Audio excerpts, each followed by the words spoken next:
Hello നമസ്കാരം. ഭാവനാസ് food ടേബിളിലേക്ക് എല്ലാവർക്കും സ്വാഗതം. ഇന്ന് നമ്മൾ ബബ്ലൂസ് നാരങ്ങയെ വെച്ചിട്ടുള്ള ഒരു ജ്യൂസാണ് നമ്മളിന്ന് നോക്കാൻ പോകുന്നത്. പലർക്കും ബബ്ലൂസ് നാരങ്ങ അങ്ങനെ കഴിക്കാൻ ഇഷ്ടമുണ്ടാവില്ല. അപ്പം അത് വെച്ച് എല്ലാവർക്കും ഇഷ്ടമാവുന്ന രീതിയിലൊരു ജ്യൂസ് എങ്ങനെ തയ്യാറാക്കാം എന്ന് നോക്കാം. ഇത് വളരെ നല്ലതാണ് നമ്മുടെ ആരോഗ്യത്തിനൊക്കെ. ഇപ്പോൾ സീസണാണ്, കടകളിലൊക്കെ ധാരാളമായിട്ട് അവൈലബിൾ ആണ്. അപ്പോൾ ബബ്ലൂസ് നാരങ്ങ വെച്ചിട്ടൊരു ജ്യൂസ് എങ്ങനെയാണ് ചെയ്യുന്നത് നോക്കാം. അതിന് ഇത് കട്ട് ചെയ്തിട്ട് ഞാൻ പകുതിയാക്കി മുറിച്ച് ഇങ്ങനെ എടുത്തു വെച്ചിട്ടുണ്ട്. ഇതിൽ അല്ലികൾ മാത്രം സെപ്പറേറ്റ് ചെയ്ത് എടുത്തു വെച്ചിട്ടുണ്ട്. അല്ലികൾ മാത്രം വെച്ചിട്ടാണ് നമ്മൾ ഇത് ജ്യൂസ് അടിക്കുന്നത്. അപ്പോൾ അതിൻ്റെ വൈറ്റ്, പുറത്ത് ഭാഗത്തുള്ള ഈ വൈറ്റ് ഭാഗങ്ങളൊക്കെ കളഞ്ഞിട്ട് ഈ അല്ലികൾ മാത്രമാണ് നമ്മൾ ജ്യൂസ് അടിക്കാനായിട്ട് എടുക്കുന്നത്. ഇങ്ങനെ കട്ട് ചെയ്ത് കഴിയുമ്പോൾ ഈ അല്ലികൾ മാത്രം വിടർത്തി എടുക്കാനായിട്ട് നമുക്ക് പറ്റും. അങ്ങനെ വിടർത്തി എടുത്തിട്ടുള്ളതാണ്. ഒരു പകുതി ഇടത്തരം വലുപ്പമുള്ള ബബ്ലൂസ് നാരങ്ങയുടെ പകുതി മാത്രമാണ് ഇപ്പം ഞാൻ ജ്യൂസ് അടിക്കാൻ എടുക്കുന്നത്. അങ്ങനെ ബബ്ലൂസ് നാരങ്ങയുടെ ജ്യൂസ് എങ്ങനെയാണ് തയ്യാറാക്കുന്നതെന്ന് നമുക്ക് നോക്കാം. അതിനുവേണ്ടി കുറച്ച് ലൈം ജ്യൂസ് എടുത്തിട്ടുണ്ട്. ഇത് അടിച്ചെടുക്കാൻ ആവശ്യമായിട്ടുള്ള കുറച്ച് വെള്ളം, ഒരു 2-3 ടേബിൾ സ്പൂൺ ഷുഗർ, കുറച്ച് കഷ്കഷ്, ഇത്രയുമാണ് വേണ്ട ഇൻഗ്രീഡിയൻസ്. അപ്പോൾ നമുക്ക് എങ്ങനെ ഇത് ജ്യൂസ് അടിച്ചെടുക്കുന്നത് നോക്കാം. അതിനായിട്ടൊരു മിക്സിയുടെ ജാർ എടുക്കുക. അതിനകത്തേക്ക് നമ്മൾ എടുത്തു വെച്ചിരിക്കുന്ന ബബ്ലൂസ് നാരങ്ങയുടെ ഈ അല്ലികളെല്ലാം കൂടെ ഇട്ട് കൊടുക്കാം. കൂടെ ഷുഗർ ഒരു 2-3 ടേബിൾ സ്പൂൺ, ഓരോരുത്തരുടെ മധുരം അനുസരിച്ച് ഷുഗർ ആഡ് ചെയ്ത് കൊടുക്കാം. ആവശ്യത്തിന് വെള്ളം. ഒരുപാട് വെള്ളം ഒഴിക്കേണ്ട ആവശ്യമില്ല. ജ്യൂസ് അല്ലാതെ തന്നെ ഇതിനകത്തുണ്ട്.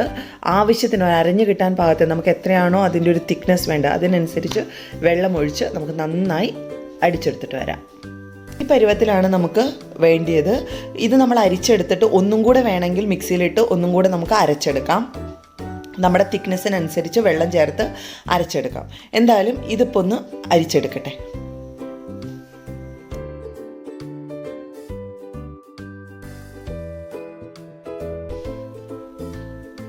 ജ്യൂസ് നമുക്കിവിടെ റെഡി ആയിട്ടുണ്ട്. ഒരിടത്തരം വലുപ്പമുള്ള ബബ്ലൂസ് നാരങ്ങയുടെ പകുതി വെച്ചിട്ടാണ് നമ്മളിതിപ്പോൾ ജ്യൂസ് അടിച്ചിരിക്കുന്നത്. ഒരു വലിയ സെർവിങ് ഗ്ലാസ് ആണെങ്കിൽ ഒരു ഫുൾ ഗ്ലാസും, ചെറിയ ജ്യൂസ് ഗ്ലാസ് ആണെങ്കിൽ ചെറിയ 2 ഗ്ലാസ്സിനുള്ള അളവും ഇതിൽ നിന്ന് നമുക്ക് കിട്ടും. നിങ്ങളുടെ ആവശ്യത്തിനനുസരിച്ച് മധുരവും തിക്നെസ്സും ഒക്കെ ക്രമീകരിക്കാവുന്നതാണ്. അപ്പോൾ നമ്മൾ എടുത്തു വെച്ചിരിക്കുന്ന ലൈം ജ്യൂസും കഷ്കഷും ഐസും എല്ലാം കൂടെ മിക്സ് ചെയ്തിട്ട് നമ്മുടെ ജ്യൂസിൻ്റെ സെർവിങ് ഗ്ലാസ്സിലേക്ക് നമുക്കിത് പകർത്താം.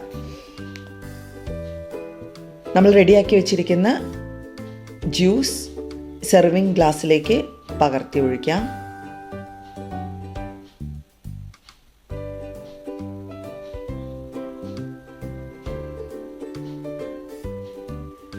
ഒരു ചെറിയ നാരങ്ങയുടെ പകുതി ജ്യൂസാണ് എടുത്തിരിക്കുന്നത്. 2 ടേബിൾ സ്പൂൺ കഷ്കഷ്,